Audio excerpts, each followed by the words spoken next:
Hi guys and welcome back to TomTalks. You know what to do, so I'm not going to tell you this time. This is very late coming, it's December 2022 and I will shortly be doing my list for the best stuff and the worst of 2022. Probably about the end of the month. But one of my lists I forgot to do for last year was best albums of 2021. So this could be a bit of a shorter list. The majority of my albums I'm going to put down in the comments. So if you want to see, I think it's numbers 25 to 6, then go check in the description. Let's kick off with my 5 best albums of 2021, and at number 5 we have Slowthai with Tyron. I really enjoyed Slowthai's first record, Nothing Great About Britain, and Tyron I would say is a tad bit better because there's a lot more emotion. You see a lot more into Slowthai's soul on this album, and you did on the last record, to be fair. You did see, but this felt a lot more personal and emotional, in my opinion, personally. I mean, Feel Away is not only a fantastic track, but it's something I would never have expected Slowthai to do. But once you heard that, everything else on this record, it all makes sense. So like the first half of the record is sort of the very brash, the very punky energy, the very angry Slowthai that you'd expect, and you get tracks like Mazza, Cancelled, you get bangers. But as we get to that halfway point, you start to see the emotion coming out and you see more insight into him. Again, Feel Away, NHS, I Tried, Push with Deb Never. You really start to see, and then it obviously concludes with ADHD. And that track it's got the rage and the emotion. Slowthai is being pushed to the edge, but he comes back. And I think this is a very big, deep and personal experience on this record, and I would like to see rappers go this personal more, because, you know, we love a bit of braggadocio, we love a bit of look at me with me designer jewellery and me designer clothes and all the girls I'm shagging. But that's not all a person. They have emotions, they have feelings, they have times where things are tough. And Slowthai showed that on this record, and he did it very well in my opinion. At number 4, we are going to go with Self-Esteem with Prioritise Pleasure. I Do This All the Time is a track I've talked about quite a lot, and it was my favourite track of last year because of just how personal it was. It's mental health, it's a message of telling you to be yourself and not fall into the categories that society wants you to be. And while not all the messages on that track relate to me, a lot of it is to do with womanhood. The mental health message and the chorus in particular resonated with me. So I was very hyped for this project, and it delivered. And it probably exceeded my expectations because there's so many other great tracks on there. The title track, the 3, 4, 5, the opening track is very powerful stuff about catcalling and the sexist nature of men. And Self-Esteem is such a talented artist. Her vocals are amazing. She's such a talented vocalist. Her passion, her lyricism is great. I think there's a line about not thinking it's counterproductive to be sexted at the mental health clinic. That was quite a funny line. I do enjoy that line still. I like a bit of dark humour. But yeah, no, I really enjoy this record. And Self-Esteem was not just a one-trick pony. I didn't think she'd be, but I thought, okay, I Do This All the Time. It's one of my favourite records of the year. It ended up being my favourite. How's she gonna maintain my expectations? And she did. Amazing stuff, and I can't wait to see this record perform live because it's a powerful, it's an emotional, it's a deep, and it's a gripping record. So I can't wait for that, and yeah, it's gonna be great. At number 3, we are going to go with Arlo Parks, Collapsed in Sunbeams. I have not shut up about this record since it came out, and I mean, it's won the Mercury Prize, Arlo won a Brit Award, and it's such a fantastic record. And it came out at the right time for me because when that album came out was like I think it was the second lockdown. And it was a really shit time. I was feeling down. I'm sure a lot of other people were. That record, it was there to sort of comfort us and say, yeah, times are shit, but they'll be better. Black Dog is a fantastic track that talks about mental health. Just Go. I forgot to also mention like Hurt, For Violet, Porter 400, but honestly, pretty much every track on this album is like phenomenal, so just all of them really. I think pretty much every track on here is amazing. The instrumentals are beautiful. Arlo's voice is angelic and just, it's sweet, and it's a fantastic voice. The lyricism's great here, whether she's talking about love or rejection or relationship issues of some artsy couple she saw out a window.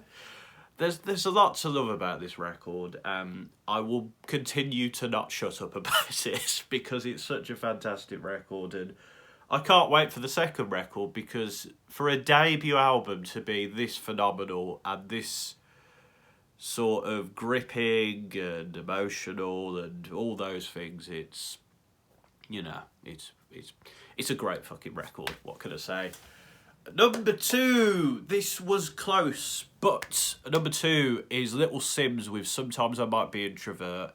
I've been listening to Simz for a while, since 2014, with her album A Curious Tale of Trials and Persons, and of course Dead Body, what a banger still. But Sometimes I Might Be Introvert, for me, is Simz's best record.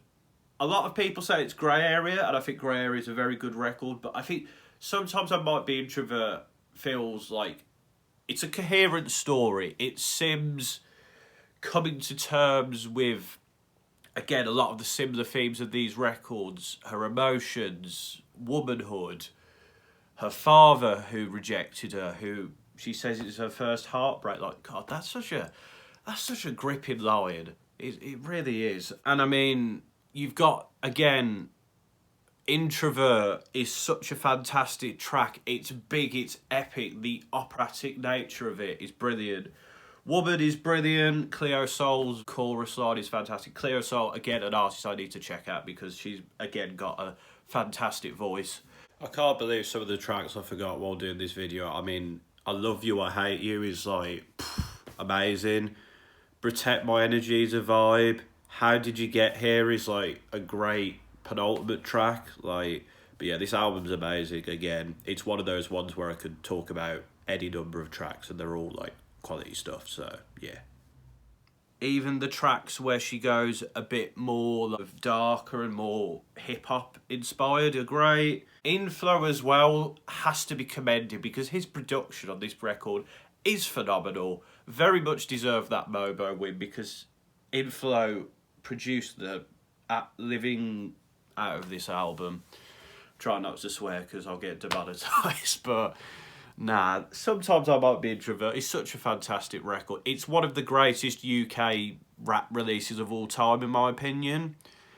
And Simz continues to show why she is one of the greatest lyricists this country has ever seen. It's going to take a lot to top this record, but Sometimes I Might Be Introvert, or Simbi, is fantastic. Seeing this record live was fantastic.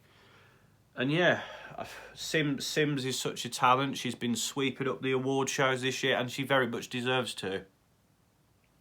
But my favourite album, 2021, is Dave. We're All Alone in This Together. I don't think this is a 10 out of 10 anymore. I'd probably say it's like a 9.5, maybe a 9. I don't know. But it's still such an amazing record. And it was very close between Dave and Simz. But Dave just does it for me, in my opinion. This isn't as coherent as the last record, but that's not to its detriment. You've got your bangers on here, you've got Clash, you've got Verdansk, you've got the more chilled moments like System. Laws of Attraction I think is quite an underrated track because like Snow Allegra, great vocalist. I think that's a very underrated track. But also there is so many iconic tracks on this album. Three Rivers, God, that track is, it's heartbreaking to listen to because it just reminds you of the sort of all the horribleness and nastiness in the world, and the situation we have with migrants at the moment, where they're rejected and seen as invaders, and just the lack of humanity showed towards people from other countries. That track really, it really gets to me, man. Really gets to me. But Dave, being the lyricist that he is, not only creates emotion, but the track is also great as well. Both Sides of a Smile with James Blake. I mean, James Blake, heavenly, euphoric, one of the best singers of this generation, in my opinion. That track is so amazing. And I think what makes that track stand out to me is on Dave's last album, Purple Heart. I don't like that track. It's that whole "you're a gem in I am" bit cringe. Not Drake levels of cringe, but like it's a bit like. But Both Sides of a Smile shows Dave could do a relationship track, and he has done in the past. I mean, How I Met My Ex is obviously a phenomenal track, but Both Sides of a Smile, it's like a movie. It's an experience, and again, that operatic big feeling is created by the instrumental and the featured artist, who I believe is Sha Simone. She's great as well. Heart Attack is phenomenal. It's a sequel, I believe, to a track off Dave's first EP. What I love about that track is Dave freestyles it, and it's going for 9 minutes, so towards the end you could really feel the pain, the anguish, the upset he feels, but also you can hear his breath become more difficult because he's been rapping and rapping and rapping and rapping and rapping for so long.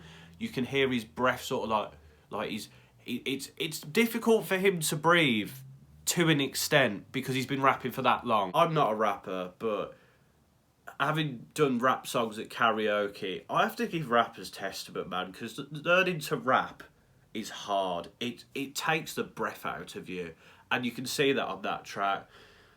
And yeah, I mean, We're All Alone in This Together is such a great album, and yeah, Dave hit it out the park again. It's a phenomenal record, and deserved of the best album of 2021, in my opinion. But yeah, what was your best album of 2021? We will be looking at best of 2022 soon, so stay tuned for that. But until next time, this has been another TomTalks.